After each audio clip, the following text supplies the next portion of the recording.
We will see Prime Minister Narendra Modi all set to address the India Today Conclave 2024. This brings memories of the India Today Conclave in the year 2019, just before the big Lok Sabha elections.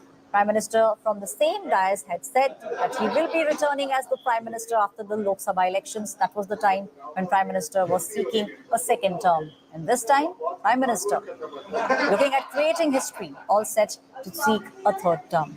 It was from the floor of the newly built Parliament building that Prime Minister said that in his political career, he's never given out numbers, does not believe in numbers, but this time he believes that it is 370 for the Bharatiya Janata Party.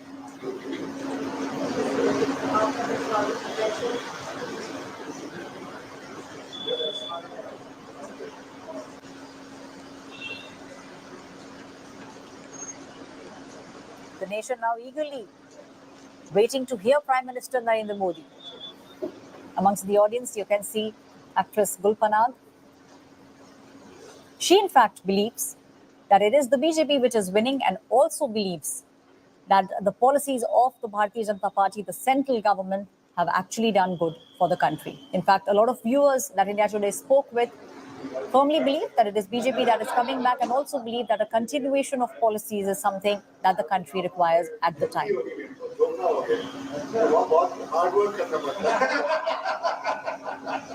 Prime Minister Narendra Modi all smiles while being greeted by Mr. Arun Puri, the chairman and editor-in-chief of the India Today Group, Kali Puri, vice chairperson and executive editor-in-chief of the India Today Group, Rak Chengappa, the group editorial director publishing of the India Today magazine.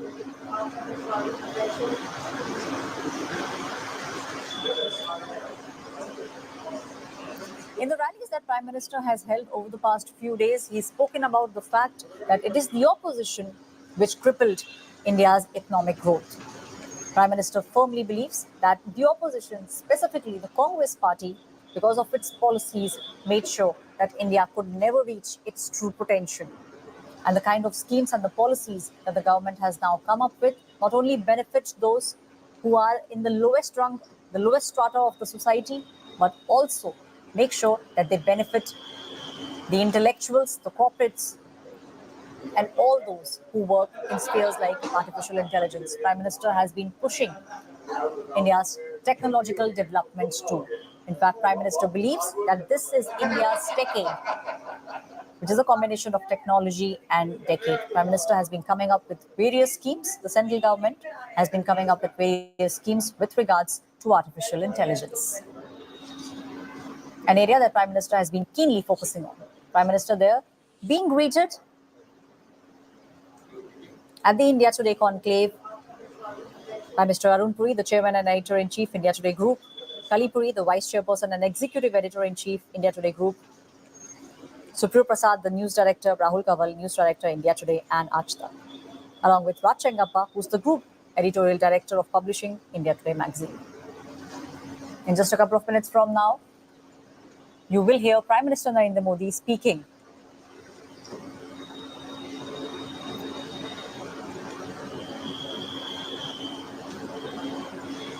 at the India Today Conclave 2024. Prime Minister Narendra Modi will be exclusively speaking at the India Today Conclave.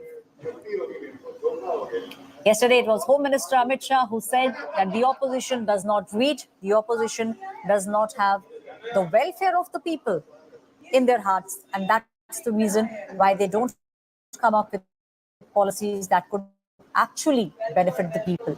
Also went ahead and said that in the states where the opposition at the moment are ruling, one can go and look at the economic status of those states, and from that one can derive what will happen if the opposition comes to power in India.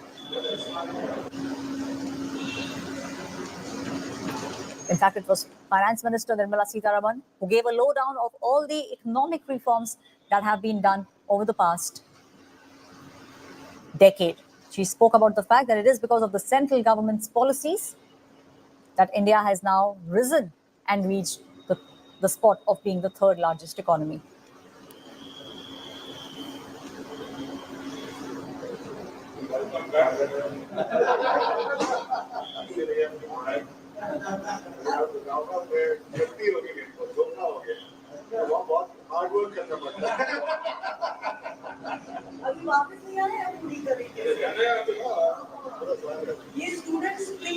One of the very crucial things that one needs to remember is the fact that this is Prime Minister Narendra Modi's first public address after the crucial Lok Sabha election dates are being announced. 5 hours ago, 3 p.m. was the time when the crucial Election Commission of India's press conference began. The Lok Sabha elections will take place in 7 phases. And this actually is Prime Minister Narendra Modi's first public address after the announcement of the big Lok Sabha elections.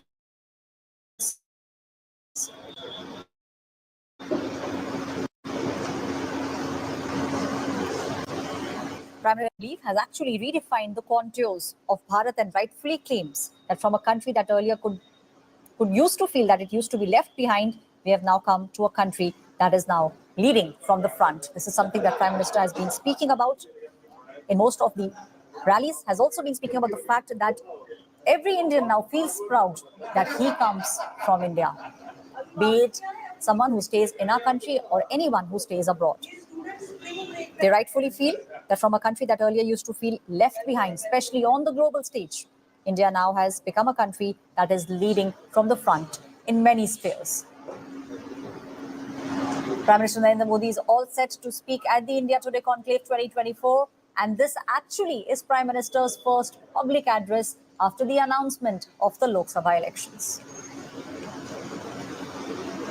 Prime Minister has now been speaking about the fact that as Indians, one needs to feel proud about the fact that they come from such rich heritage, from such rich culture.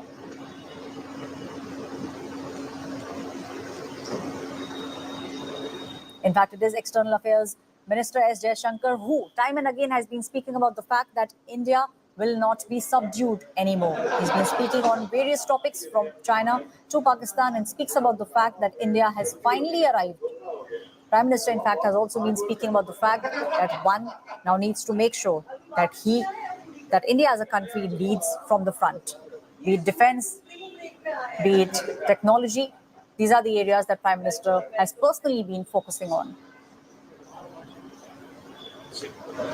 From Chandrayaan to all the other achievements that the country has received over the past 10 years. Prime Minister believes that a third term given to BJP will make sure that Indian economy is on track. Prime Minister Narendra Modi all set to make the first public address after the big elections of Lok Sabha.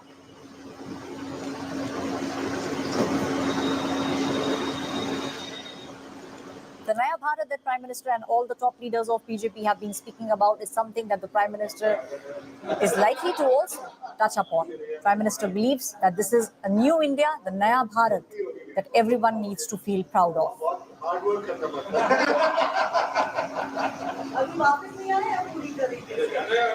Prime Minister there being received by Arun Puri, the chairman and editor-in-chief India Today Group, Kali Puri, the Vice Chairperson and Executive Director-in-Chief of the India Today Group, Raj Chengappa, the Group Editorial Director Publishing of the India Today magazine. We have in the past also heard Prime Minister Narendra Modi speak about his plans for a possible third term. Will he elaborate on the blueprint? That is something that we will now have to wait and watch. Will he speak about the blueprint that everyone is eagerly waiting for? Might also touch upon the blueprint that he's now asked his ministers to make for the next 100 days. Will he elaborate on the blueprint? That is something that we all now have to wait and watch.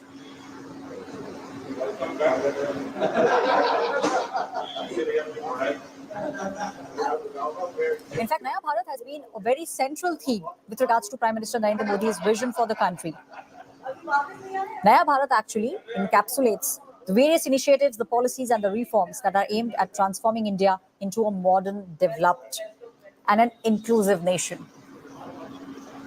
In fact, it was Home Minister Amit Shah who was speaking exclusively at the India Today Conclave, and he very categorically said that those who stay in Pakistan-occupied Kashmir be it the Muslims who stay there or the Hindus, they all belong to India. And in fact, that region, which is designated as Pakistan occupied Kashmir, also is the region that belongs to India. Very categorically giving out a very inclusive message was Home Minister Amit Shah.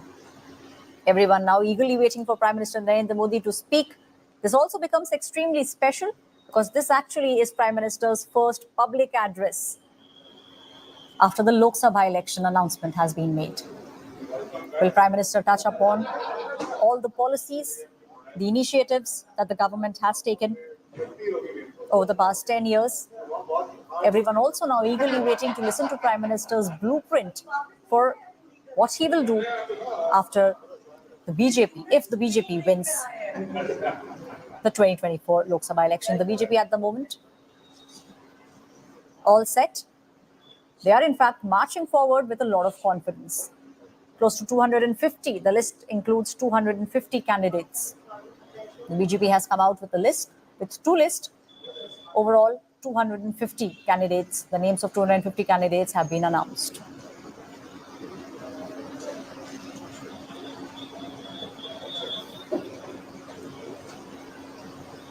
From a country that actually used to feel left around, from a country that had to work very, very hard for the countries to listen to it, India now has started to lead from the front. And that is something that Prime Minister Narendra Modi has been speaking about at various rallies. Will he be touching upon that in his address is something that everyone is now eagerly waiting for.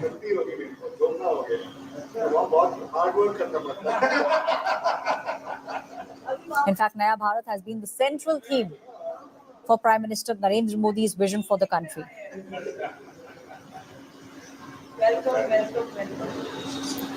The Prime Minister has been speaking about the fact that India is all set to become a modern, developed and inclusive nation. Home Minister Amit Shah, in fact, also spoke about the fact that everyone has to follow the line given by the party, which sends out a very clear message. He says that BJP does not shy away from taking action against those who do not follow the party line. He then pointed fingers at the opposition party, the Congress party, and said that some of the leaders belonging to Congress party speak about dividing the country into two parts, the northern part and the southern part, but that is something that BJP does not believe in. Prime Minister has been speaking about the fact that there is a Modi ki guarantee, which means that if his party and Prime Minister Narendra Modi, if they give out a guarantee, then everyone in the country should be rest assured that the guarantee will be fulfilled. The central theme for this time for BJP is the work that has been done over the past decade, along with Modi ki guarantee, because that is the central theme around which the BJP is fighting the big Lok Sabha elections.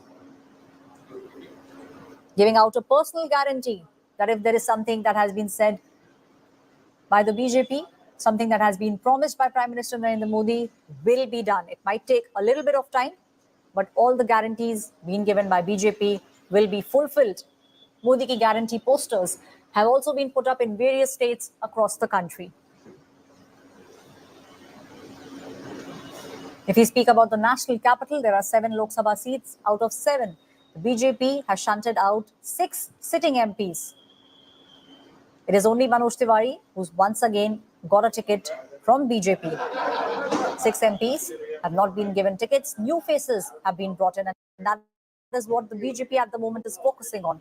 Prime Minister over the past few months has been speaking about that they want new blood to come in. They want the youth to come in. They want new ideas to come in, because BJP and Prime Minister, they believe that it is the new ideas that will take India forward and that will help India in becoming a developed nation by the year 2047.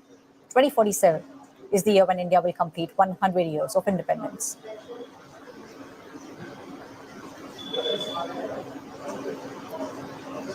The personal guarantee being given by Prime Minister Narendra Modi, the Modi ki guarantee, has been in many ways been the central theme around which BJP is now fighting the Lok Sabha elections.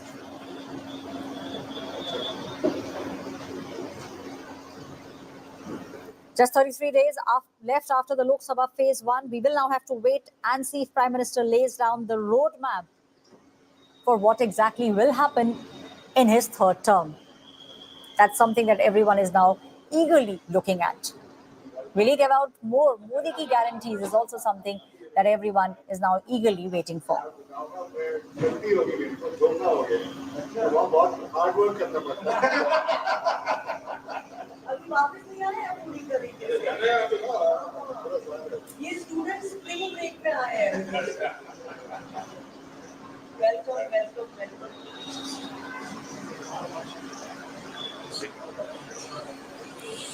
Prime Minister Narendra Modi, in fact, is the person who's been a central figure in shaping India's political, economic, and also social landscape since his rise took place as the Prime Minister of the country in 2014. Prime Minister has now completed a decade, a rise that started in 2014 and now 2024. His leadership has had a significant impact on various aspects of the Indian society and the way in which governance takes place.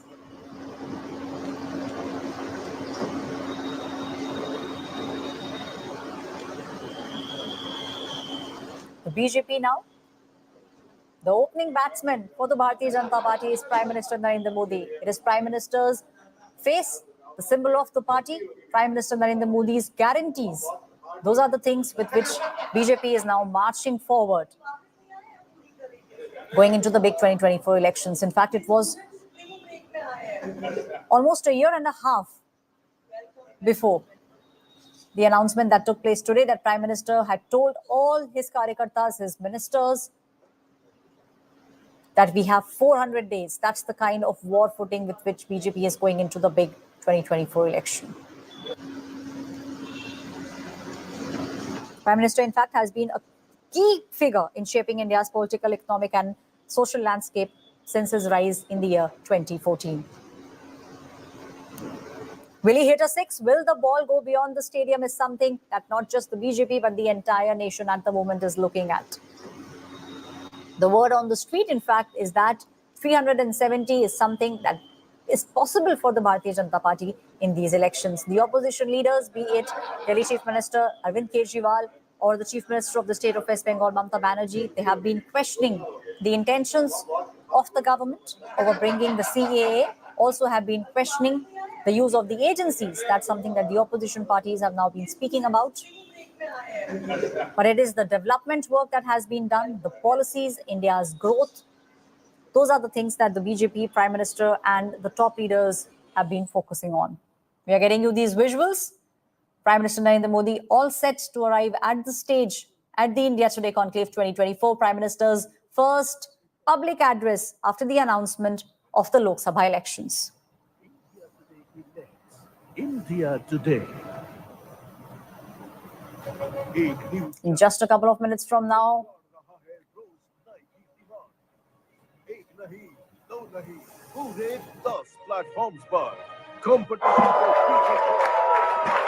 ladies and gentlemen, the wait is over. We are honored to have our Prime Minister back with us at the India Today Conclave. Please put your hands together for our Honorable Prime Minister, Narendra Modi. May I also call upon Arun Puri, Chairman, Editor-in-Chief, India Today Group, Kali Puri, Executive Editor-in-Chief, Vice Chairperson, India Today Group.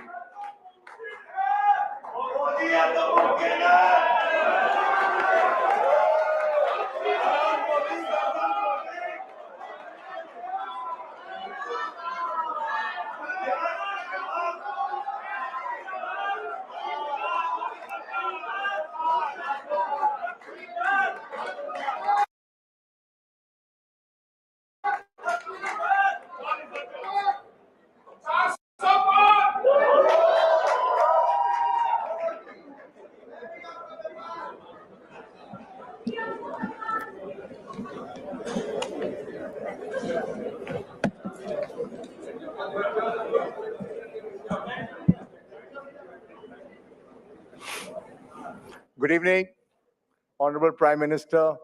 नमस्कार, आपका India today conclave में हार्दिक स्वागत है.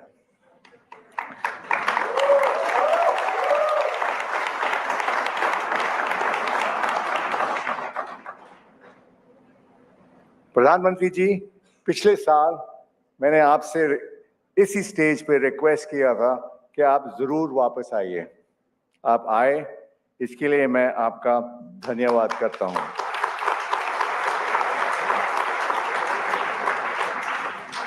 और मुझे ये भी पता चला है कि आप अपने दक्षिण के दौरे से खास तौर से सिर्फ हमारे लिए वापस आए हैं। अमेजिंग।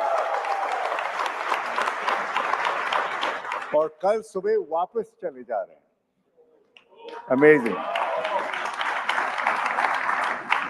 इसके लिए इंडिया टुडे की तरफ से मैं आपको बहुत आभारी हूं। इसको कहते हैं मोदी की guarantee.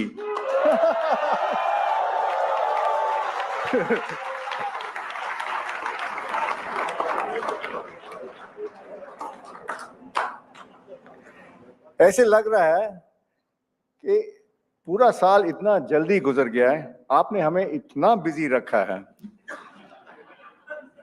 Since your last conclave, sir, India has had the successful lunar mission, the historic G20, and now G21, thanks to your intervention, the inauguration of the new parliament, the new exhibition space in Bharat Mandapam, the women's reservation bill, innumerable large infrastructure projects from fast trains, expressways, and airports.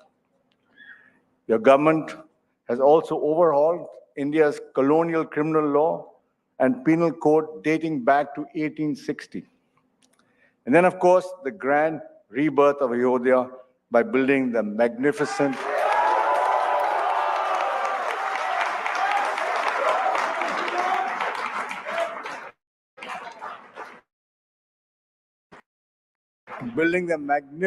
Ram Mandir. You made India the fastest growing economy in the world. And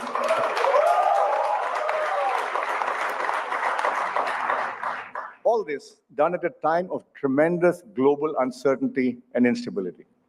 What a phenomenal year, all historic milestones for India.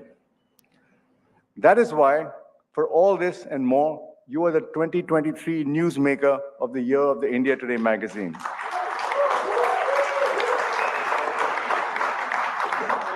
What stands out, sir, is the scale of ambition, the speed of delivery, and great foresight.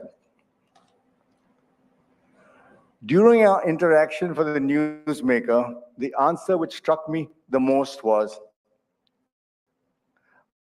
मक्खन पर लकीर तो सब करते हैं, करना है तो पत्थर पे लकीर करो।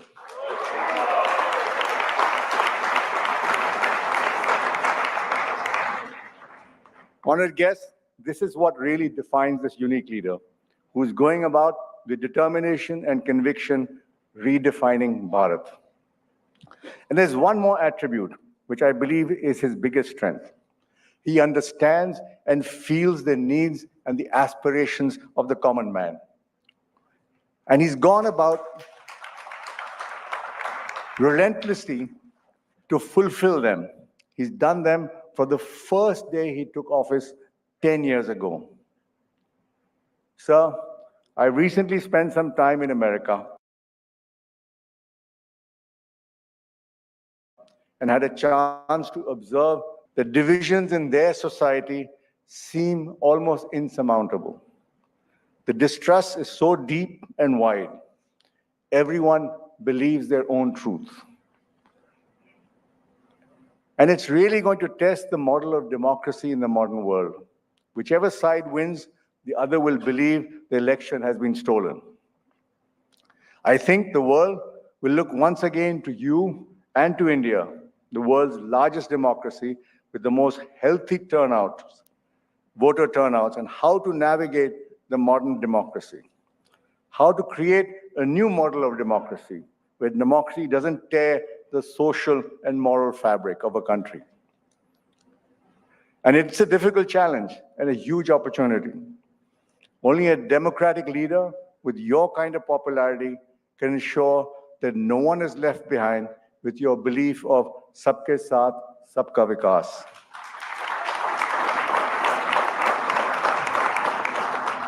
And no voice is left unheard. I hope that once this election is done and dusted, that we will be that shining light of a liberal democracy which protects and preserves the fundamental rights of all our citizens. In my interaction with Pradhan Mantri ji, you also said a phrase which has stayed with me. When asked, what are your next plans? You said, there will be progressive unfolding. You described it as a progressive unfolding of your vision. As we brace for the elections, the war cry is 400 par.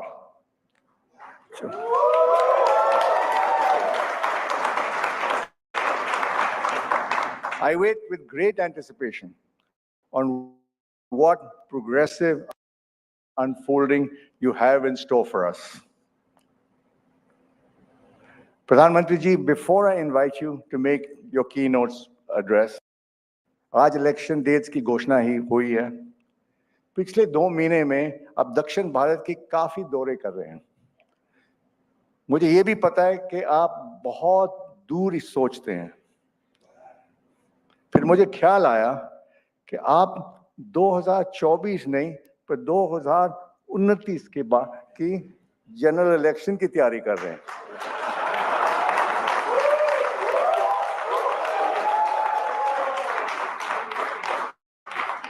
इसमें कुछ सच्चाई है?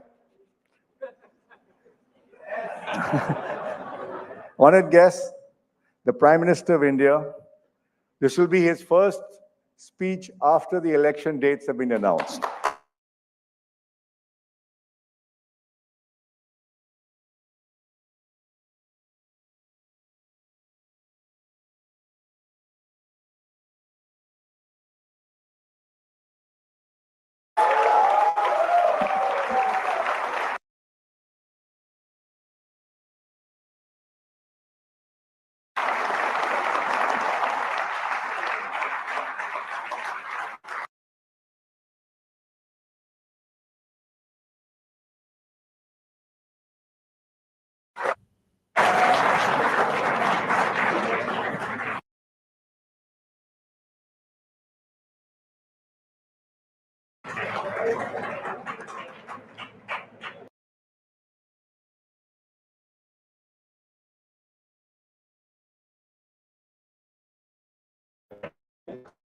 मैं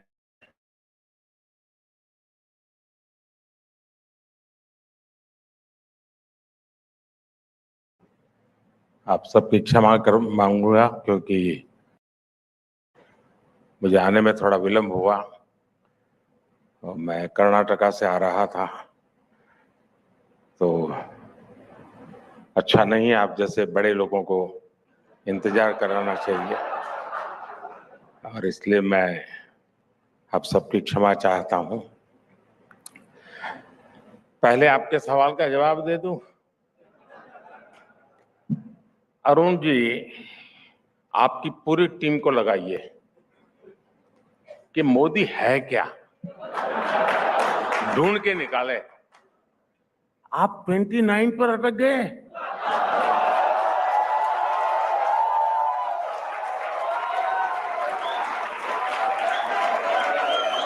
मैं 2047 के लिए लगा हुआ हूं।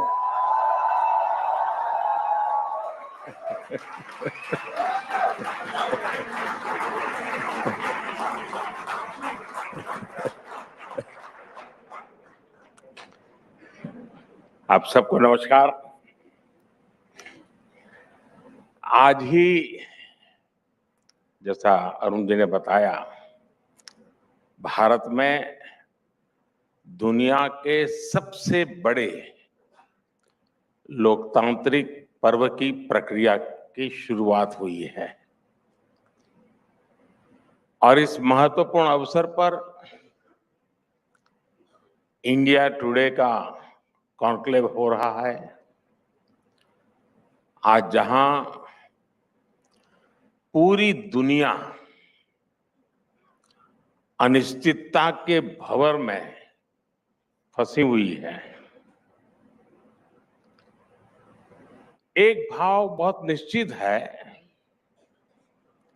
कि भारत तेज गति से विकास करता रहेगा।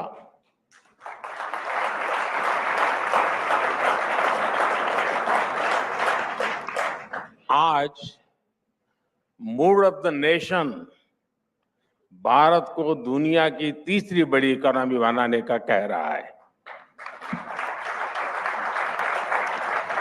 आज मूड ऑफ द नेशन विकसित भारत के निर्माण का है। साथियों, मैं जब भी इस तरह के कॉन्क्लेव में आता हूं, आप सभी की उम्मीद होती है कि खूब सारी हेडलाइंस देकर जाऊं। लेकिन मैं हेडलाइंस पर नहीं बल्कि डेडलाइन पर काम करने वाला व्यक्ति हूं।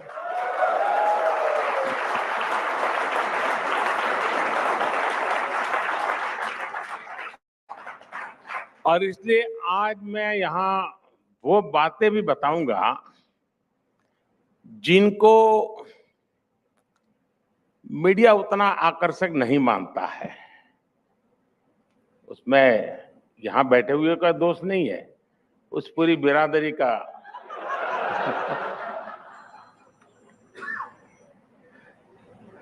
जिन्हें मीडिया छूना पसंद नहीं करता, लेकिन ये मुद्दे ऐसे हैं जो सामान्य जन को छूते हैं। अब जैसे एक विषय है स्टार्टअप्स का। ये सही है कि 10 साल पहले तक बहुत इने गिने स्टार्टअप थे, मुश्किल से 100 के आसपास होते थे। आज करीब 1.25 लाख स्टार्टअप रजिस्टर्ड स्टार्टअप्स हैं।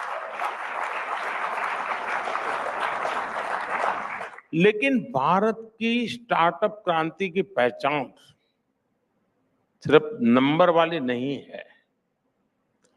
भारत की स्टार्टअप क्रांति की असली पहचान ये है कि ये स्टार्टअप हिंदुस्तान के 600 डिस्ट्रिक्ट से भी ज्यादा डिस्ट्रिक्ट्स में है। यानी एक प्रकार से 90% एरिया ऑफ द कंट्री। ये अपने आप में बहुत बड़ी बात है। वरना लोगों को लगता है स्टार्टअप मतलब बेंगलुरु। 600 डिस्ट्रिक्ट में स्टार्टअप होना यानी टियर 2 और टियर 3 जो शहर है, वहां के नौजवान स्टार्टअप क्रांति की अगुवाई कर रहे हैं। छोटे शहरों के युवाओं की इस सफलता ने भारत की स्टार्टअप क्रांति को ड्राइव किया।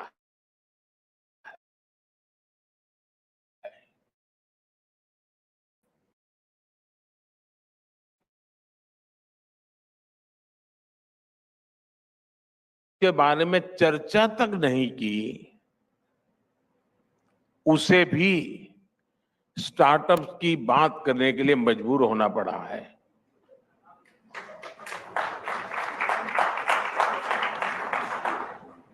साथियों, अब जमीन पर रोजगार और स्वरोजगार में जिस योजना से बहुत बड़ा परिवर्तन आ रहा है, उसकी चर्चा भी बहुत जरूरी है। और ये योजना है मुद्रा योजना।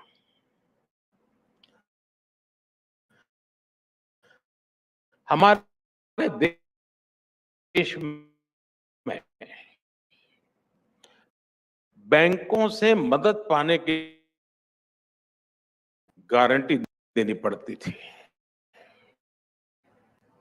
लेकिन मुद्रा लोन की गारंटी मिली जिनके पास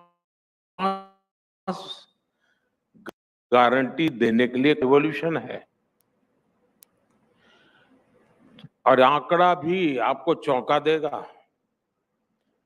विदाउट गारंटी 26 लाख लोन ऐसे छोटे छोटे उद्यमियों को मिला है। इनमें से करीब 8 करोड़ मुद्रा लाभार्थी ऐसे हैं जिन्होंने जिंदगी में पहली बार अपना कोई बिजनेस शुरू किया है। ऐसी ही एक और योजना है पीएम स्वनिधि। इस योजना से स्ट्रीट वेंडर्स को पहली बार सस्ता और आसान ऋण मिला है, और वो भी विदाउट गारंटी। और इसके पीछे कारण है मेरा जिंदगी का जो तजुर्बा है, इतने सालों में जो भी देखा है, जाना है, समझा है, और मेरा ये विश्वास बन गया है क्योंकि मैंने गरीबों की अमीरी भी देखी है और अमीरों की गरीबी भी देखी है।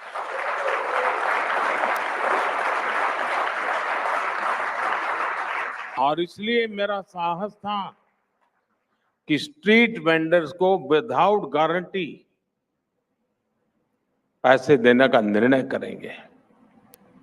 अभी 2-3 दिन पहले ही मैंने दिल्ली में एक बड़ा सम्मेलन इनका किया था, स्ट्रीट वेंडर्स का। देश के कोने कोने से हजारों रेहड़ी पटरी ठेले वाले गरीब लोग आए। मीडिया में इसकी चर्चा नहीं हुई, लेकिन आज आपके प्लेटफॉर्म पर मैं उन रेहड़ी पटरी ठेले वालों की सराहना करूंगा। और आपको याद होगा, रूटीन में हमारा ध्यान नहीं जाता है, लेकिन कोविड के दिन याद कीजिए, इनके बिना जिंदगी कितनी मुसीबत में पड़ गई थी। और मैंने उसी दिन तय किया था कि ये शक्ति तकती है, मैं इनके लिए कुछ करूंगा।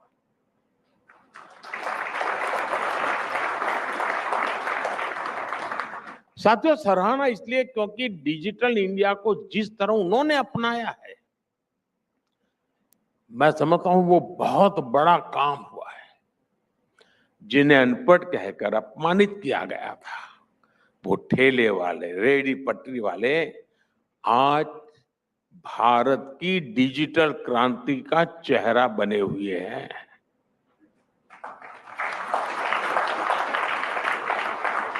विश्व में जो भारत की डिजिटल क्रांति की चर्चा होती है, उसका एक कारण ये है, हमारे यहाँ जो एम्बेसीज है ना, उनके यहाँ उनके देश का कोई मेहमान आता है तो किसी रेहड़ी पटरी वाले के यहाँ जाके कुछ खरीद करके डिजिटल ट्रांजैक्शन दिखाते हैं उसको।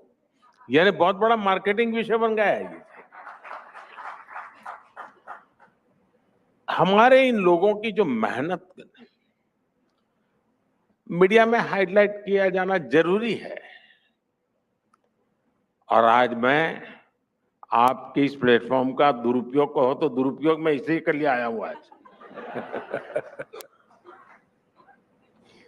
साथियों, संभव है यहां बहुत सारे लोग ऐसे होंगे जिनको शायद नमो ड्रोन दीदी योजना के बारे में पता नहीं होगा। कुछ दिन पहले ही मैंने विमेन सेल्फ हेल्प ग्रुप्स, जो गांवों में 10, 12, 15 बहनें इकट्ठी होकर के कभी पापड़ बनाना, कुछ आचार बनाना, ऐसा छोटी मोटी कमाई का काम करते हैं, ऐसी महिलाओं को 1000 ड्रोन सौंपे हैं, 1000 ड्रोन। और ये ड्रोन वैसे नहीं है जो आप टीवी वाले वर्ल्ड वॉर का बिगुल बजाते हुए दिखाया करते हैं, वो नहीं है। ये गांव का, खेती का और महिलाओं का भाग्य बदलने वाले ड्रोन है।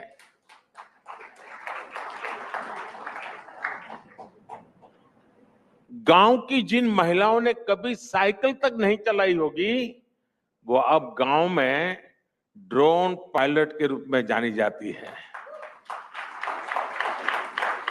और ये सिर्फ एक ड्रोन देने का कार्यक्रम है, वही मैं किसी नौजवान को भी दे सकता था। मैंने बहुत सोच समझ करके बहनों के हाथ में दिया है, क्योंकि आज भी किसी गांव में एक आध बेटी अगर ट्रैक्टर चलाती है तो पूरे गांव में अजूबा होता है, अच्छा बेटी ट्रैक्टर, मुझे साइकिल को तोड़ना है।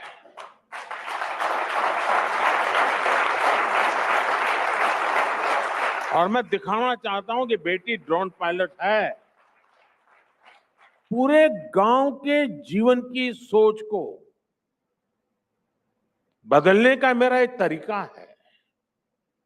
और मैं मानता हूं जब वो ड्रोन चलाएगी, खेत के सारे काम करेगी,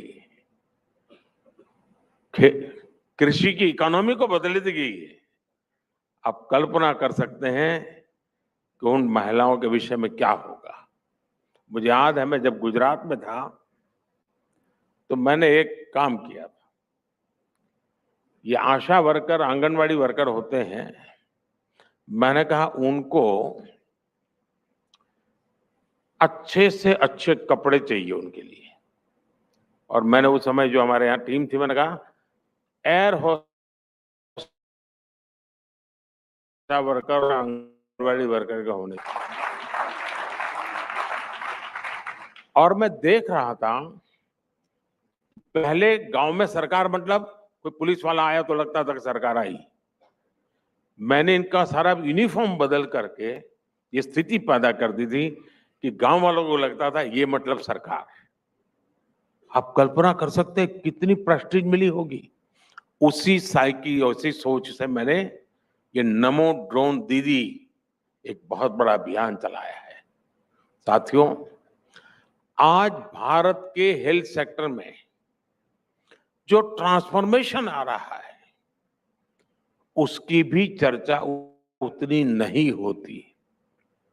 डॉक्टर त्रेहान यहां बैठे हैं, आप लोग तक के मुफ्त इलाज की सुविधा देने वाली आयुष्मान योजना के विषय में कभी न कभी सुना है, कभी जाना भी होगा। लेकिन आप आज गांवों में जाएंगे तो वहां आपको एक और चीज मिलेगी, वो है आयुष्मान आरोग्य मंदिर। हमारा प्रयास रहा है कि गांव में, ब्लॉक में आधुनिक हेल्थ सेंटर की सुविधा हो। इसलिए हमने देश के गांव में 1.5 लाख से अधिक आयुष्मान आरोग्य मंदिर बनवाए हैं। कुछ लोगों की परेशानी, ये सारी योजना मंदिर में अटक जाएगी, वो उनका प्रॉब्लम है, मेरा नहीं है।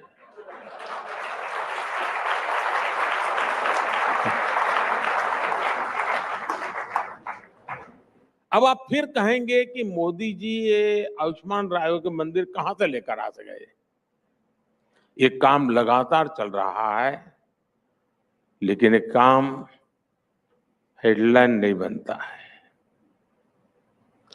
इन आरोग्य मंदिरों में सामान्य टेस्ट तो होते ही हैं, साथ ही डायबिटीज से लेकर के कैंसर जैसी बीमारियों की शुरुआती जांच वहां पर होती है।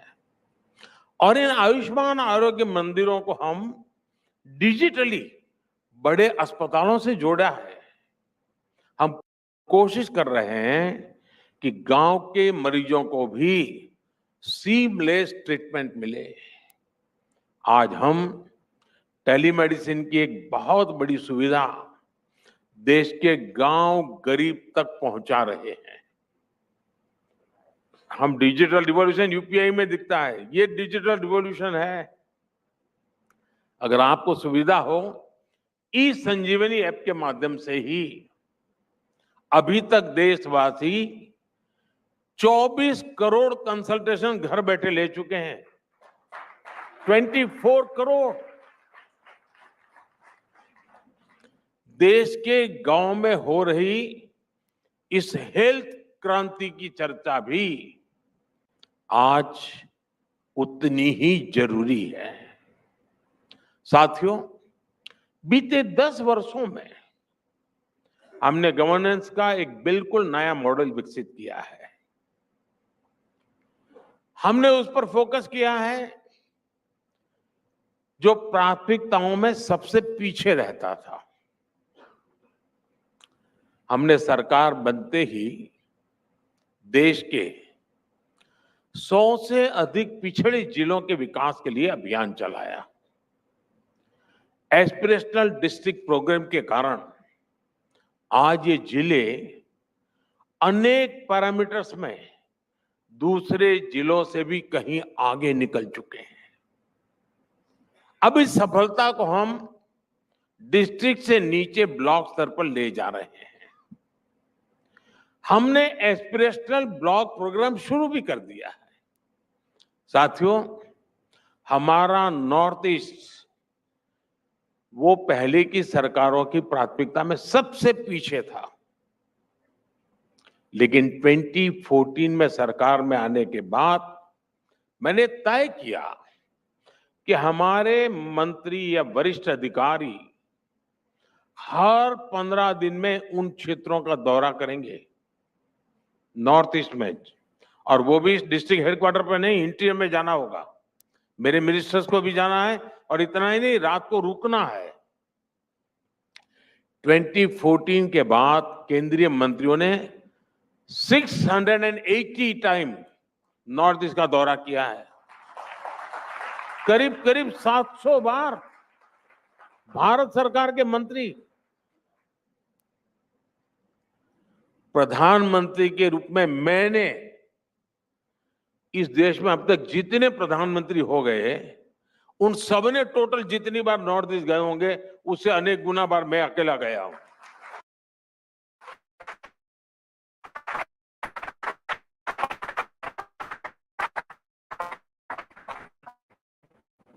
इतना ही नहीं, वो गांव जिन्हें पहले आखिरी गांव कहा जाता था, हमने पूरी मानसिकता बदली। जैसे पहले पिछड़े डिस्ट्रिक्ट कहते थे, मैंने कहा नहीं, they are the aspirational district. जिसको आखिरी गांव कहा जाता था, मैंने कहा नहीं, वो हिंदुस्तान के पहले गांव है। अगर पूरब में है तो पहली किरण वहीं आती है, और पश्चिम है तो आखिरी किरण उसको सलाम करके जाती है।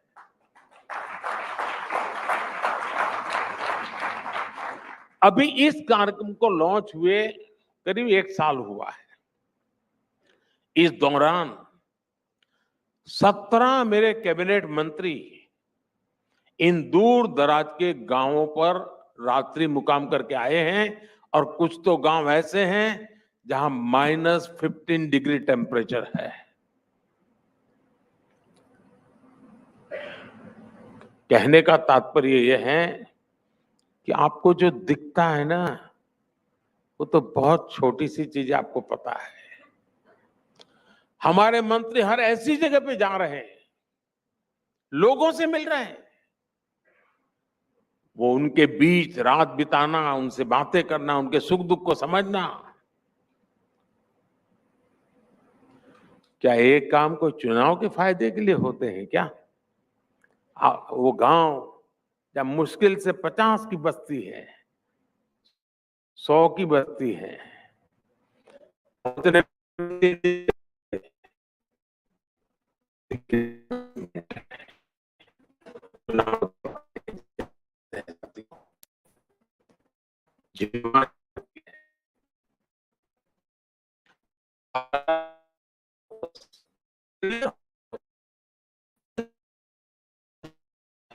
मैंने कभी मीडिया को इस बात की भी चर्चा करते नहीं देखा कि कैसे ही सरकार ने नए मंत्रालय बनाकर अपने लक्ष्यों को साधने की कोशिश की। हमने स्किल डेवलपमेंट के लिए अलग मंत्रालय बनाया, हमने पशुपालन और फिशरीज के लिए अलग मंत्रालय बनाया, हमने कोऑपरेटिव सेक्टर के लिए अलग मंत्रालय बनाया, और इसका नतीजा भी वैसे ही देखने को मिला है। आजादी के बाद पहली बार देश में लाखों नौजवानों के स्किल डेवलपमेंट का एक बड़ा अभियान चला और मैं स्किल डेवलपमेंट यानी इंडस्ट्री 4.0 को टारगेट करता हूं जी। कुछ लोग अभी भी गैरेज में जाकर के टायर वायर इधर उधर करते रहते, वो जमाना चला गया। अब इंडस्ट्री 4.0 है स्किल। स्क्रू ड्राइवर लेकर बैठने वाला काम नहीं है ये। आजादी के बाद पहली बार अब फिशरीज डिपार्टमेंट, मछली उत्पादन आज 2 गुना हो गया है और जितना हमारे यहाँ एक्सपोर्ट सॉफ्टवेयर की दुनिया का है, हमारे यहाँ मछली का एक्सपोर्ट करीब करीब उतना पहुंच गया है जी।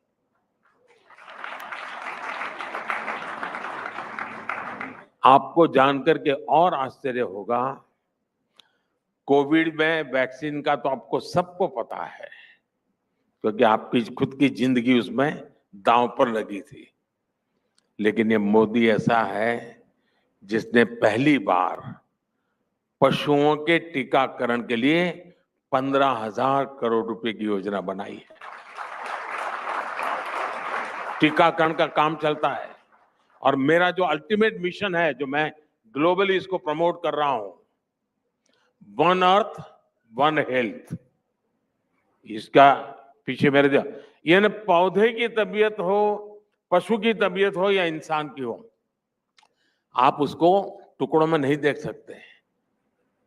और उसी की दिशा में साथियों पहली बार पशुपालकों और मछुआरों को किसान क्रेडिट कार्ड का लाभ मिला है। आपने देखा होगा कोऑपरेटिव मिनिस्ट्री मैंने अलग बनाई। इस मिनिस्ट्री बनने के बाद 60,000 से ज्यादा पैक्स के, जो छोटी छोटी उनकी कमेटियां होती है, 60,000 पैक्स का कंप्यूटरीकरण का काम, कंप्यूटराइजेशन का काम पूरा हुआ है। 60,000 यानी गांवों में है ये। इसी मंत्रालय ने दुनिया की सबसे बड़ी स्टोरेज स्कीम शुरू की है। 2 लाख गोडाउन उसका काम चल रहा है। अब टीवी ने क्या, मीडिया का इंटरेस्ट क्या रहेगा कि बारिश में कहीं पर अनाज भीग रहा है तो 24 घंटे बहुत बढ़िया न्यूज स्टोरी बनती है। वो गलत नहीं है, वो गलत नहीं है, आप सही कर रहे हैं। लेकिन उसका समाधान क्या?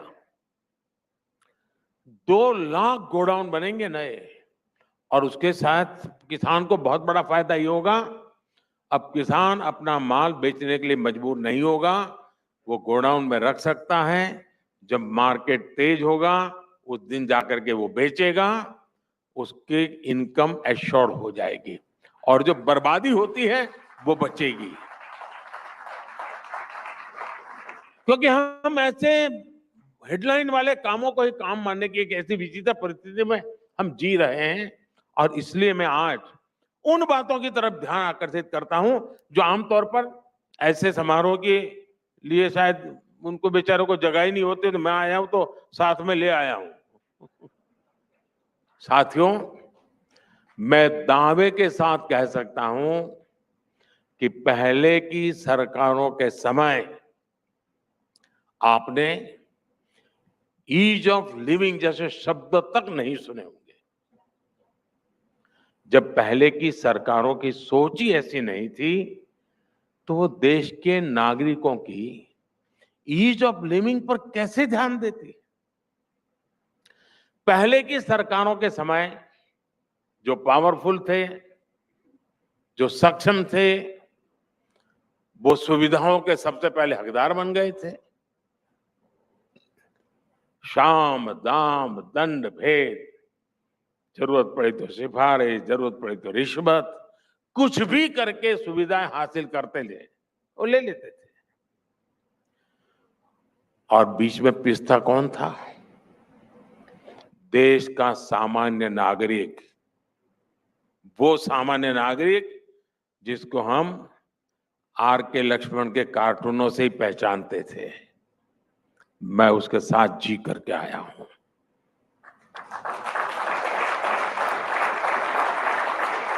हाल ये थे कि न इस कॉमन मैन के वक्त की हमें कीमत थी और ना ही उसकी जिंदगी की परेशानियों को कोई समझता था। इस कॉमन मैन की ईज ऑफ लिविंग को भी हमारी सर्वोच्च प्राथमिकता के रूप में हमारी सरकार ने काम किया है। मैं कुछ आंकड़े आपके सामने रखूंगा। हमारे देश में, और ये मैं जो आंकड़े रखता हूं वो थोड़ा आप लोगों से जुड़े हुए हैं तो आपको जल्दी अंदाज आएगा। पहले पासपोर्ट बनवाना हो तो औसतन 50 दिन लगते थे और एक छोटे से पुलिस वाले को भी जाकर के जरा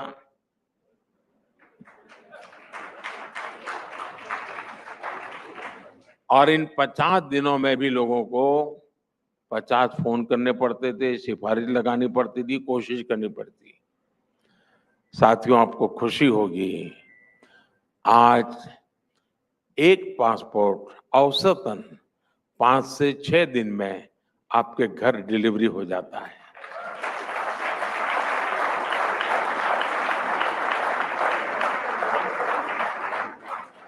ये बदलाव कैसे आया? कर्मचारी वही है, फाइलें वही है, बजट वही है, बदलाव कैसे आया?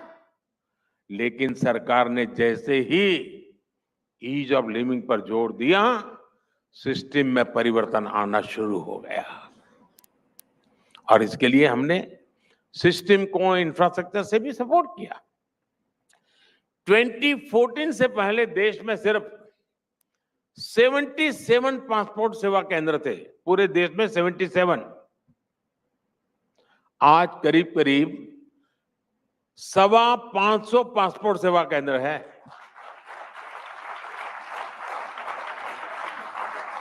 साथियों, ऐसे ही परिवर्तन आप चारों तरफ होते हुए देख सकते हैं।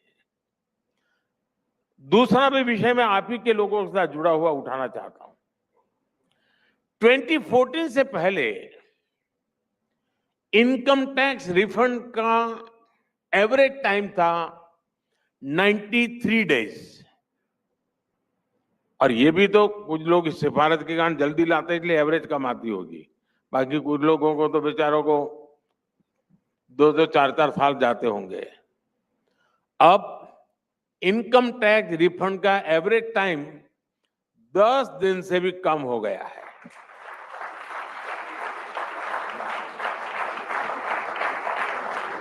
ट्वेंटी 2014 से पहले हमारे टोल प्लाजा पर औसतन वेटिंग टाइम 12 मिनट से ज्यादा था। अब फास्टैग आने के बाद टोल प्लाजा पर average waiting time 30 to 40 second है।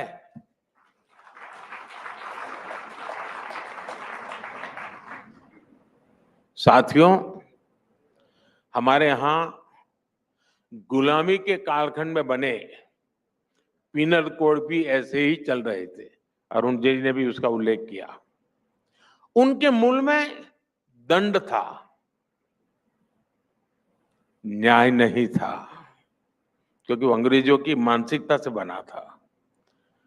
उसको जाते जाते भी मुझे आना पड़ा, तब वो गया।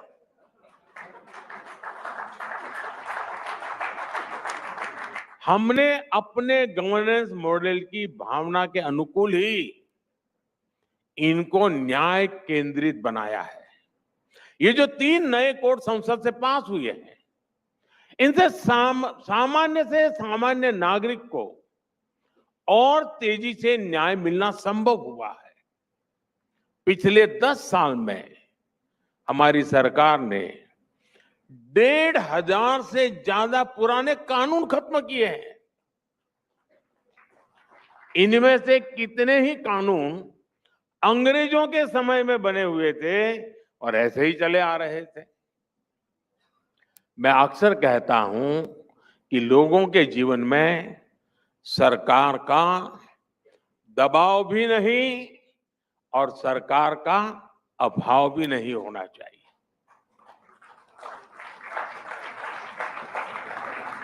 गरीब है उसको लगना नहीं चाहिए कि संकट के समय कोई आया नहीं। अभाव नहीं होना चाहिए। सरकार की जहां जरूरत है सरकार होनी चाहिए। लेकिन ये क्या तरीका है, आए दिन सरकार टांग अड़ाती रहे, जिंदगी की हर चीज में सरकार।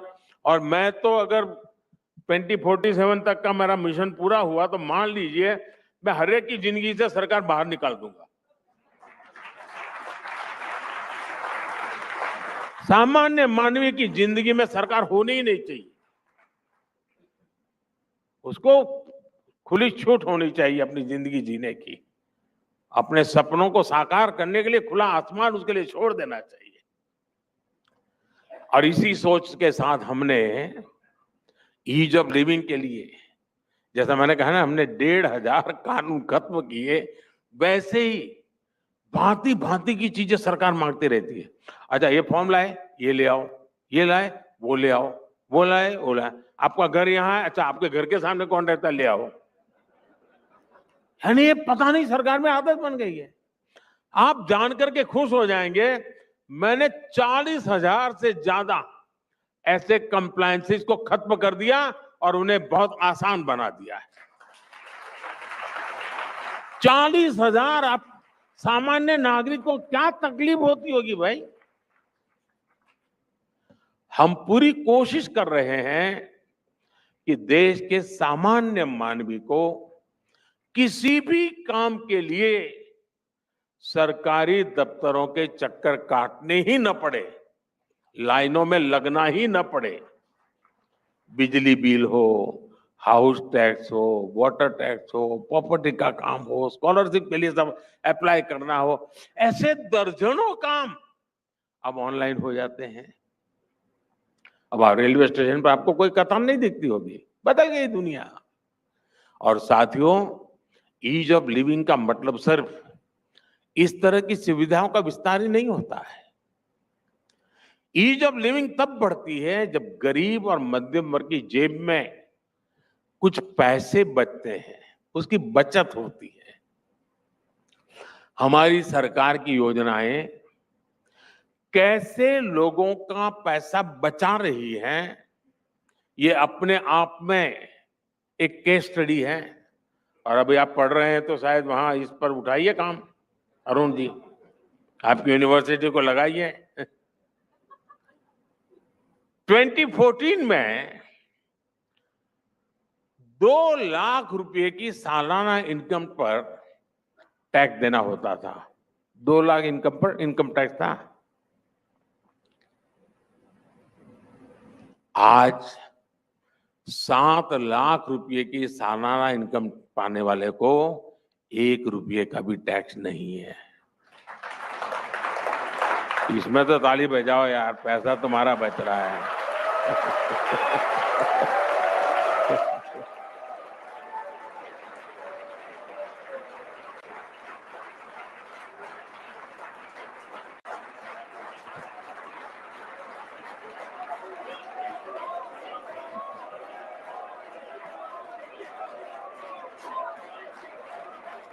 ये मैंने इसलिए किया, अगर किसी को ऐसी भाषण में नींद आ जाती है तो जगाने के लिए जरूर मुझे ताली की जरूरत नहीं थी।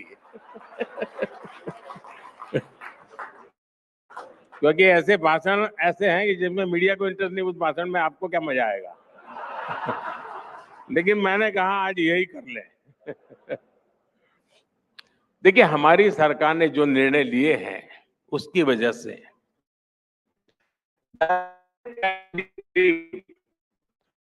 2.5 लाख करोड़ रुपए बचे हैं।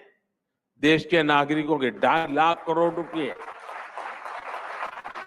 साथियों, कई बार सरकार डिस्काउंट दे रही होती है, लेकिन हमारे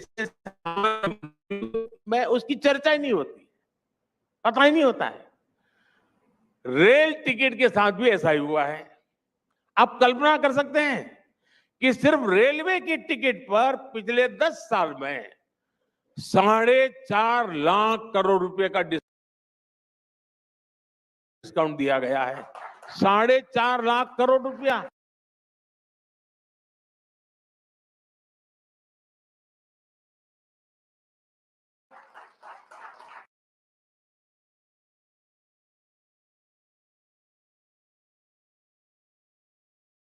बचा रहा है। 60,000 करोड़ रुपए गरीब का बचना यानी कितना बड़ा काम है जी। वरना यही पैसे उन्हें बीमारियों के इलाज पर खर्च करने पड़ते हैं।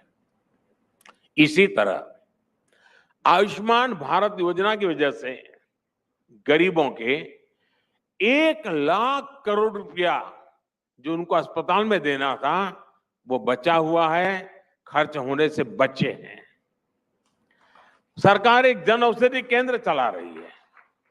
इन जन औषधि केंद्र में वही दवाइयां, कोई क्वालिटी कॉम्प्रोमाइज नहीं,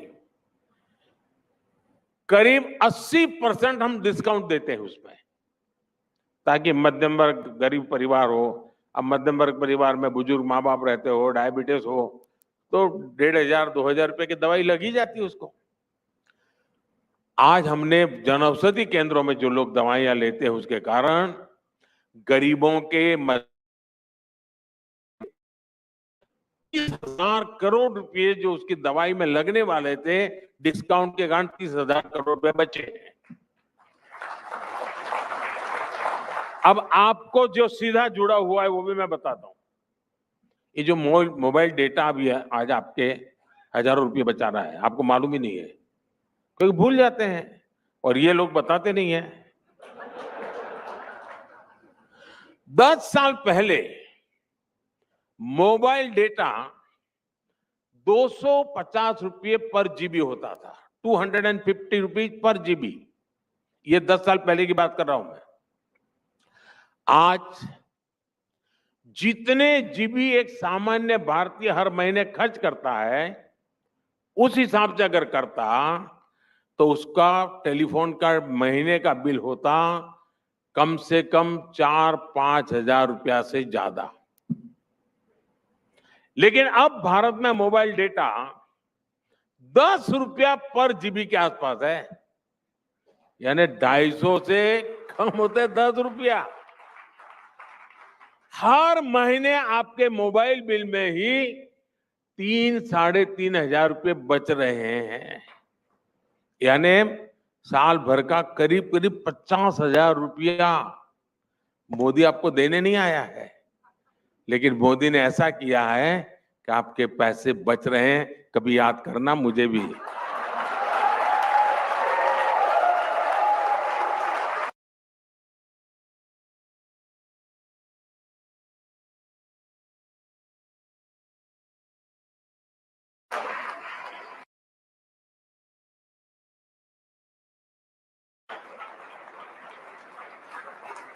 ये मैं चुनाव के लिए नहीं कह रहा हूं। अभी कुछ ही दिन पहले हमने पीएम सूर्य घर मुफ्त बिजली योजना शुरू की है। सरकार अपने घरों में यानी नागरिकों को कह दे रही है, सोलर पैनल लगाने के लिए 78,000 इतने रुपये हर परिवार को मदद के रूप में दे रहा है। 78,000 रुपये। कुछ ही हफ्ते के भीतर इस योजना से जुड़ने के लिए मैंने ऑनलाइन रजिस्ट्री शुरू की। अब तक 1 करोड़ से ज्यादा लोग अप्लाई कर चुके हैं। उनको ये पैसे मिलेंगे और इस योजना से जुड़ने वालों की आमतौर पर एक मिडिल क्लास फैमिली है जिसके घर में एक आध एसी है, 2-3 फैन है,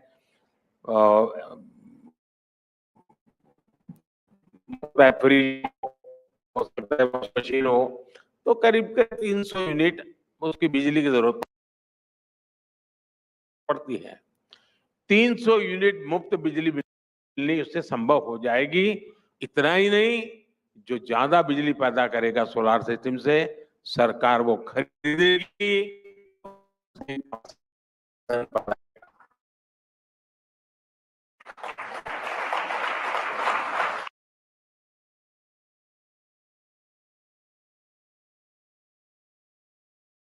साथियों, मेरे लिए बहुत आसान था कि मैं जनता की गाढ़ी कमाई, टैक्स पर की मेहनत की कमाई को ऐसे ही बांट देता, तालियां बजवा लेता। मेरा रास्ता वो नहीं है दोस्तों।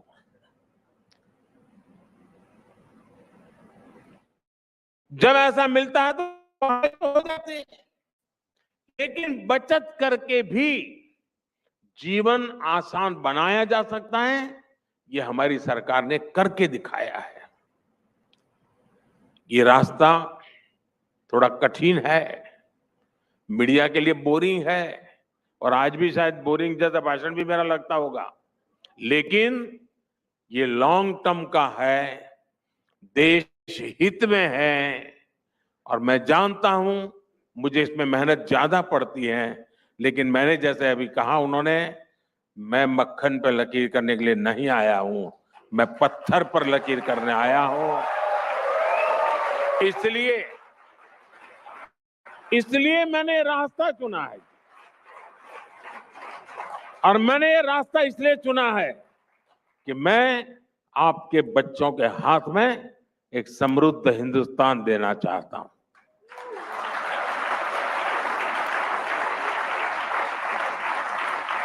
साथियों, हमारी सरकार के गवर्नेंस मॉडल को समझना हो तो आप पीएसयू सेक्टर में आए बदलाव को तरफ नजर करेंगे तो देख पाएंगे। आमतौर पर सरकार के पीएसयू मतलब सरकारी खजाने से जाता है, जन्म लेता है, और वो जन्म लेता है उसी दिन उसकी एक्सपायरी डेट तय हो जाती है। यही उसका इतिहास रहा है जी।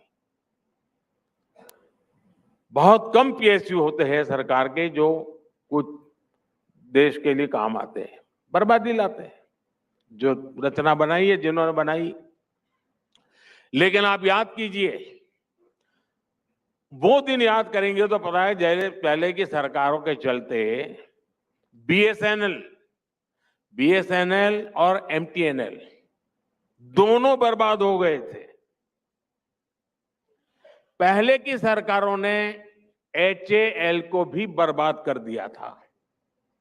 एलआईसी को लेकर भी कुछ लोगों ने एक से बढ़कर एक झूठ बोला था, लेकिन आज स्थिति क्या है? आज BSNL made in India 5G की ताकत से आगे बढ़ रहा है। आज एयर इंडिया नई भूमिका में अपना विस्तार कर रही है।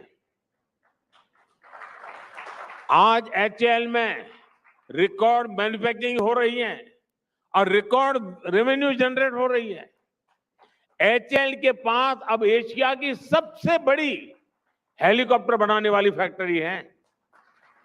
आज एलआईसी भी दिनों दिन और मजबूत होती जा रही है।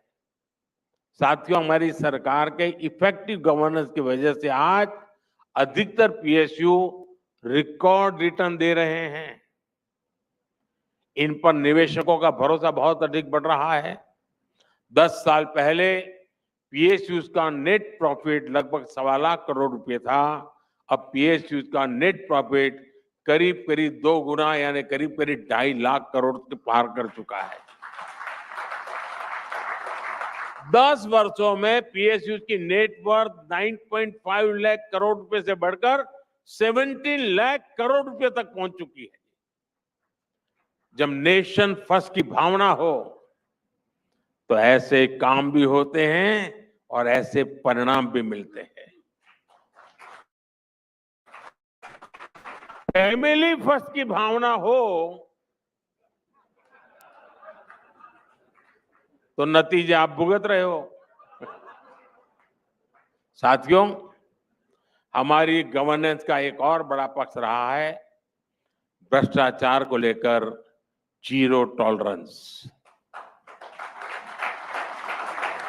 भ्रष्टाचार पर कार्रवाई के लिए हर एजेंसी पूरी तरह स्वतंत्र है।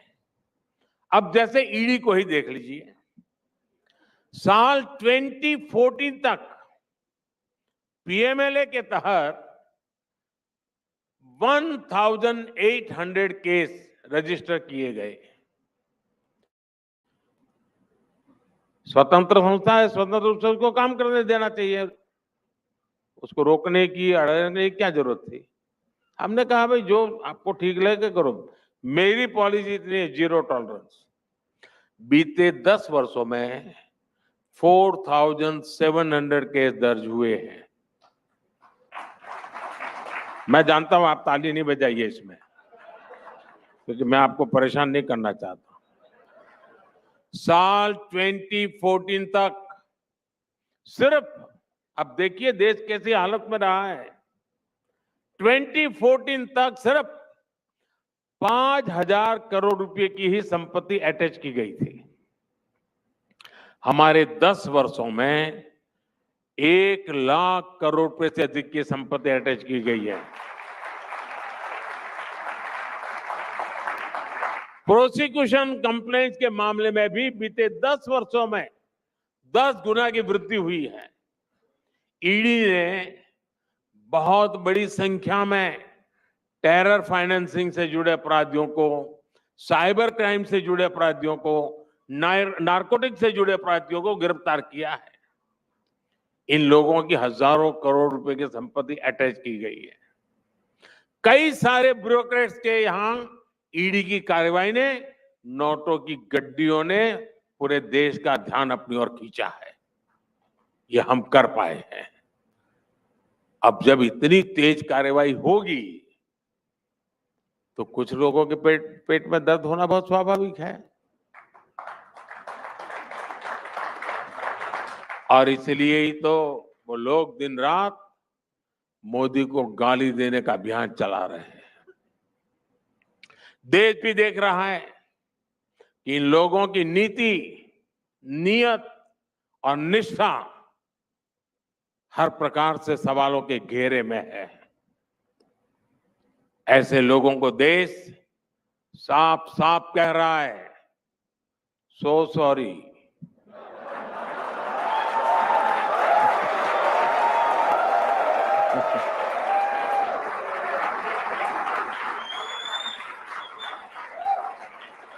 साथियों, ये चुनाव का समय है, तो हमारे विपक्ष के साथी कागजों पर सपने बुनने में जुटे हुए हैं, लेकिन मोदी सपनों से आगे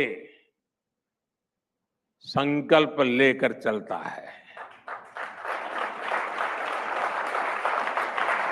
मैं दावे के साथ कह सकता हूं कि आने वाले 5 वर्ष भारत को दुनिया की तीसरी बड़ी आर्थिक ताकत बनाने वाले होंगे।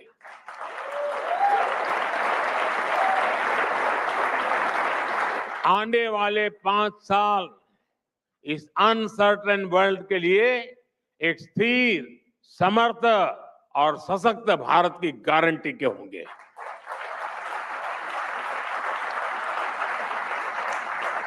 आने वाले 5 साल भारत के इंफ्रास्ट्रक्चर को एक नई ऊंचाई देने वाले होंगे। आने वाले 5 साल भारतीय रेल के कायाकल्प के होंगे। आने वाले 5 साल बुलेट ट्रेन से लेकर वंदे भारत ट्रेन के विस्तार के होंगे। आने वाले 5 साल वाटरवे के भूतपूर्व इस्तेमाल के होंगे। आने वाले 5 साल में आप भारत के डिफेंस एक्सपोर्ट को नया रिकॉर्ड बनाते जाएंगे। आने वाले 5 साल में आप भारत के स्पेस सेक्टर की एक नई उड़ान देखेंगे। आने वाले 5 साल में आप देश के युवाओं के लिए नए सेक्टर्स का उदय देखेंगे। आने वाले 5 साल में आप भारत की सोलर पावर को घर घर तक पहुंचा देंगे। आने वाले 5 साल में आप भारत में ईवी मैन्युफैक्चरिंग में रिकॉर्ड वृद्धि देखेंगे। आने वाले 5 साल में आप सेमीकंडक्टर मिशन, हाइड्रोजन मिशन को जमीन पर बढ़ावा देखेंगे। और आने वाले 5 साल में आप निर्णायक नीतियां बनते, निर्णायक फैसले होते हुए भी देखेंगे।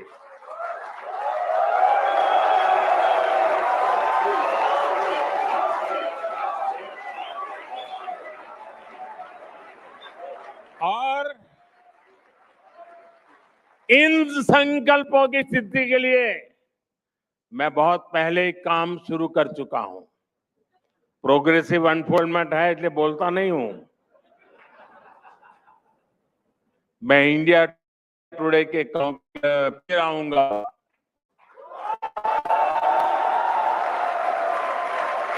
तो इन संकल्पों पर मैं विस्तार से बात करूंगा। एक बार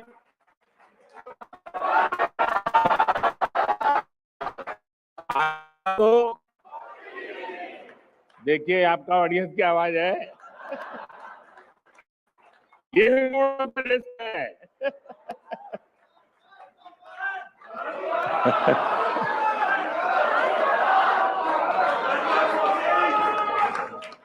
आपका बहुत बहुत धन्यवाद। Thank you.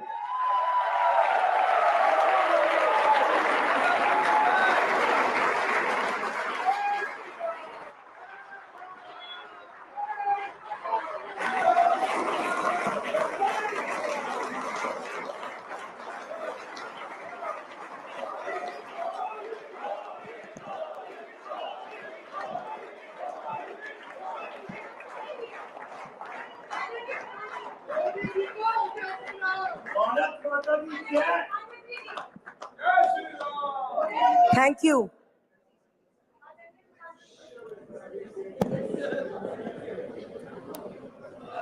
Thank you, PM, for taking out time on the day that the elections were announced.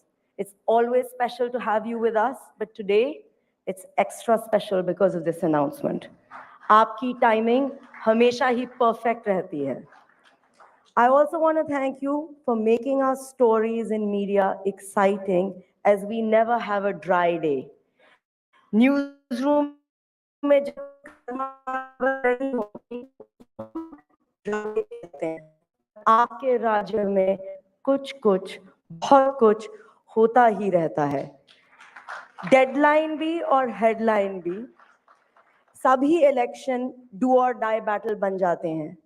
Her issue में ठोक से वाद विवाद चलता रहता है। I never thought as a national news channel we would cover the local elections in Delhi, Mumbai and Telangana, the local municipal elections. और अब तो दुनिया का सबसे बड़ा election with 97 crore registered voters.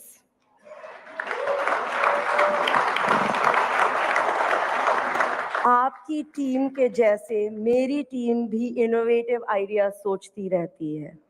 हमने एक नया इनिशिएटिव लॉन्च किया है, सुनिए Netaji, in 100+ towns, where citizens can engage with their favorite politicians by talking to their life-size cutouts on camera, क्योंकि सबको हम conclave में नहीं invite कर सकते. Citizens were also invited to write about their issues on postcards. It's no surprise that the maximum citizens wanted to speak to you, Prime Minister, and write to you. I was amazed at the amount of feedback, ideas, and best wishes the common man and women had for you. We have 50,000 postcards to send to you. AP, may I please ask you to hand over a token bundle to the Prime Minister? It's right next to you on the table. This is like a public manifesto. आपके लिए, आपके परिवार से ये तोहफा. Can we have the film, please, guys?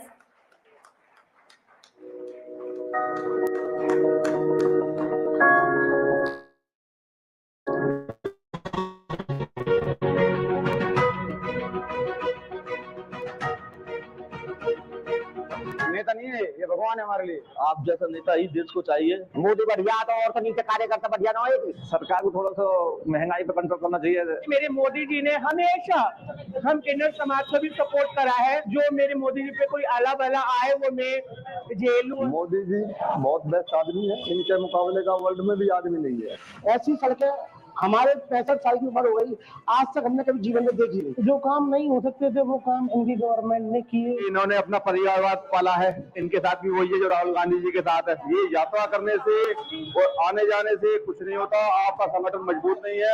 Ram मंदिर देश में बहुत जरूरी था। मोदी जी ने घर घर शौचालय दिए हैं, घर घर राशन दिया है। आम आदमी सुख चैन से अगला पीएम हम मोदी जी को ही देखना चाहते हैं। मोदी जी ने इतने अच्छे काम किए कि कोई करने का नहीं। आज हम गर्व से कह सकते हैं कि हम भारतीय हैं।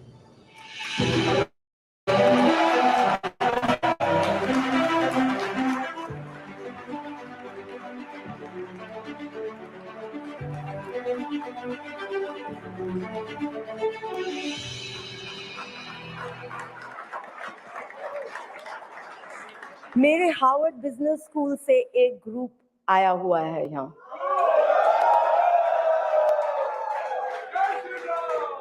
बिजनेस स्कूल में हर चीज को वो एक 2x2 में एनालाइज करते हैं। आपकी लीडरशिप को लेके उनमें बहुत चर्चा चलती है। But what I was surprised to see was that even a common man had done a 2x2 on your leadership. Your connect with both Bharat and India is phenomenal. This is a SWOT analysis at the back, one done by a Harvard Business School team and one done by a common man from a small town in India, which is what Prime Minister talked about, that digital India is down to every small city. It's not just about Bangalore. I wanted to leave you with this small personal anecdote. Recently, I had the good fortune of walking from the old parliament to the new parliament. They are just 30 steps apart, but it's like walking between two Indias, the one I was born in and the one I will pass on to the next generation. I love them both. I love them both.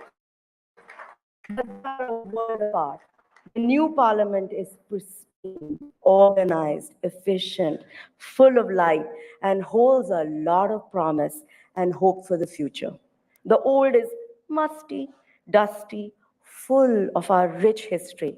The corridors whisper of our trials, triumphs, great debates, remembrances, embodying the soul of our ancient nation and young democracy. Walking between the two is a surreal experience. You enter in one century and you come out in another. It is the story of your leadership, Prime Minister, in 30 steps.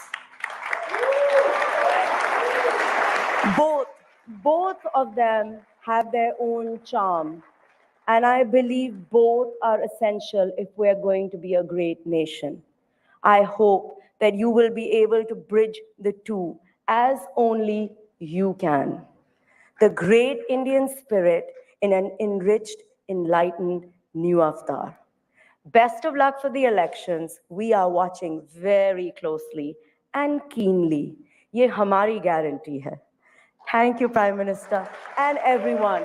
Until next time, good evening.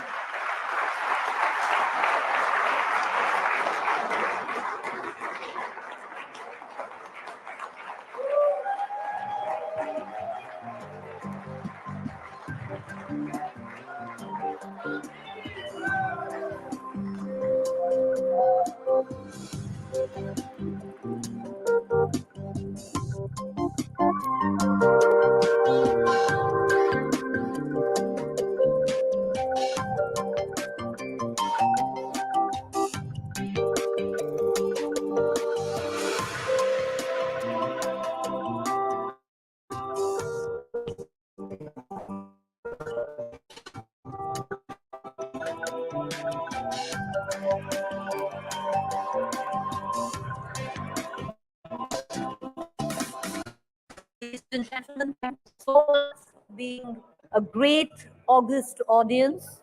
Do have a good evening.